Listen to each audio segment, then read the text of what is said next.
92 ગામના પાણી માટે વલખા જોવા મળી રહ્યા છે। ઉનાળાની શરૂઆત પહેલા જ લોકો પાણી માટે વલખા મારી રહ્યા છે।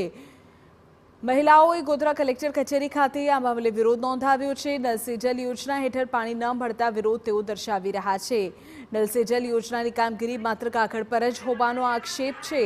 આ યોજનામાં મોટા પાયે ભ્રષ્ટાચાર થયો હોવાનો પણ આરોપ તેઓએ લગાવ્યો। સાહેબ શ્રી શહેરા તાલુકામાં અમે જઈએ છીએ તો એવું કહેવા માંગે છે કે ગામડે ગામડે પાણી પહોંચી ગયેલું છે, તો ગામડે તો કોઈ જગ્યાએ પાણી આવતું જ નથી। તો આ જે કંઈ કાર્યવાહી છે તો એને કલેક્ટર સાહેબ તાત્કાલિક આનું કામ લે એવું અમારું આયોજન કેવું છે। બીજું કંઈ કહેવા માંગતા નથી, અમને 2 દિવસમાં આનો નિકાલ જોઈએ।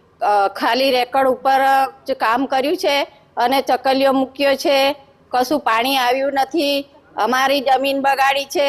અમારા શહેરા તાલુકાના 92 ગામ છે, 92 ગામની અંદર આ લોકોએ કોન્ટ્રાક્ટરોએ જીસીબી થી ગોળી અને પાઇપો ડાબી અમારી જમીન બગાડી, વધતા પાણી બી નથી આવ્યું। તાલુકામાં પાણી માટે રજૂઆત કરવા જઈએ છીએ ત્યારે ત્યાંથી અમને એવું કહેવામાં આવે છે કે 2 વર્ષ પહેલા સરકારશ્રીએ નળ સે જલ યોજના ચાલુ કરી છે, તો તમારા ગામડાઓમાં પાણી આવે છે, તો આ પાણી કેમ નથી આવતું? નળ સે જલ યોજના જે ચાલુ કરી તો ખાલી પાઇપલાઇન કરી મૂકી છે, નળ બેસાડી રાખ્યા છે, પણ પાણીનું ટીપું આવતું નથી। બહેનો પાણી માટે બહુ મુશ્કેલી પડે છે।